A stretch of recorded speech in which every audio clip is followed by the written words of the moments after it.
तो भाई स्वागत है आपका फिर से एक और नई वीडियो में। और वही हम अपनी SP 125 के साथ। अब मैं आपको इसमें एक चीज़ दिखाता हूँ कि हमें सर्विस जब करानी होती थी तो हमें याद रखना पड़ता था भाई कि हमें सर्विस कब करानी है। पहली हो गई, दूसरी कब करानी है, अरे 2 महीने हो गए। और पहले क्या था भाई, बुकलेट चलती थी कि आपको बुकलेट दे दी जाती थी और उसमें अगली सर्विस का महीना डाल दिया जाता था कि इस महीने तक आप करा लो और इतने किलोमीटर हो जाने के बाद कि 2500 किलोमीटर चला लो या 3 महीने बाद या 4 महीने बाद, तो आपका महीना डाल दिया जाता था कि भाई इस महीने में आपकी अगली सर्विस होनी है। तो आप ऐसे याद रखते थे। लेकिन अब आप ये देखें कि आपको इसमें सर्विस याद रखने का झमेला ही नहीं है कि भाई कब मैंने सर्विस कराई थी। पिछली वाली तो कोई याद नहीं रखता और आने वाली सर्विस भी कब होनी है आपको याद रखने की कोई टेंशन ही नहीं है। अब आप देखिए कैसे, आज है 8 सितंबर 2025, मेरी अब होनी है इसमें तीसरी सर्विस और इन लोगों ने सर्विस के 500 किलोमीटर रह गए मेरे। 500 किलोमीटर पे सर्विस होनी है और इसका जो महीना था मेरा सर्विस का वो है अक्टूबर महीना है मेरा सर्विस का और अभी चल रहा है 8 सितंबर। तो अभी मेरे किलोमीटर जो हैं वो पूरे हो गए हैं, इसीलिए इन्होंने किलोमीटर जब पूरे हो गए हैं तो पहले ही इन्होंने सर्विस का रिमाइंडर भेज दिया है। अब इसमें 2 आ रहे हैं, देखें आप, इसमें 2 ऑप्शन दिखा रहे हैं। एक है ये सर्विस का, ठीक है, और ये आ रहा है आपका वार्निंग का। तो ये सर्विस आपकी होनी है, पहले दिखा रहा है कि अभी 500 किलोमीटर बचे हुए हैं, बस 500 किलोमीटर ही बचे हैं आपकी सर्विस होने में, ठीक है। अब मैं आपको चेक कराया हूँ कि मेरा महीना कौन सा था।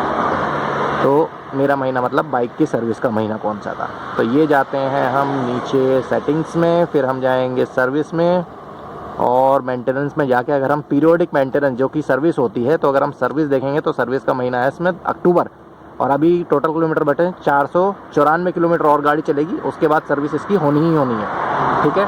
और सेम ऑयल चेंज सर्विस के साथ ही होता है। ऑयल चेंज भी आपका अक्टूबर में ही होना है। ऑयल चेंज में दिखा रहा है 578 किलोमीटर बचे हुए हैं। तो अब आप ये देखो भाई कि आपको ये याद रखने का झमेला नहीं है कि भाई मेरी सर्विस आखिर होनी कब है, अगली सर्विस कब होनी है, आपको याद रखने का झमेला ही नहीं है। ना बुकलेट देते हैं ना कुछ देते हैं, लेकिन ये सिर्फ जभी तक है जब तक आप होंडा के शोरूम से, सर्विस सेंटर से सर्विस करा रहे हैं तब तक। अगर आपने बाहर से सर्विस कराई तो भाई वो इसमें आपकी अगली रीडिंग या अगली सर्विस कम होनी है वो फीड नहीं कर पाएंगे। तो इसकी जो भाई रीढ़ की हड्डी कह लो या इसका दिल कह लो, वो सिर्फ होंडा के हाथ में ही है, होंडा सर्विस सेंटर वालों के ही हाथ में है। तो अगर आप उनसे सर्विस कराते रहेंगे तो आपकी गाड़ी भी सही चलती रहेगी, पहली चीज़। और दूसरी कि आपको याद रखने की ज़रूरत नहीं कि भाई मेरे को सर्विस कब करानी है, कितने किलोमीटर मैं चला चुका हूँ, कब मैंने सर्विस कराई थी।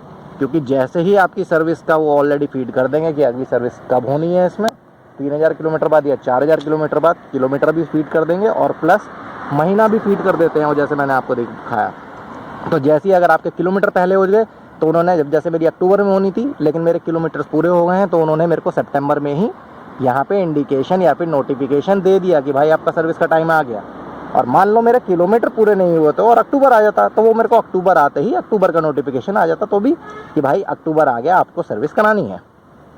तो सर्विस कब करानी है कब नहीं करानी, इसको याद रखने का तो झंझट ख़त्म। लेकिन जब तक आप सर्विस सेंटर से ही सर्विस कराएंगे, अगर बाहर से कराएंगे तो फिर तो भाई याद रखनी पड़ेगी।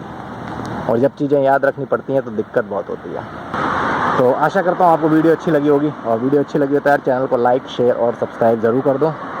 देखने के लिए शुक्रिया आपका। चलते हैं, जय हिंद, जय भारत, धन्यवाद आप सभी का।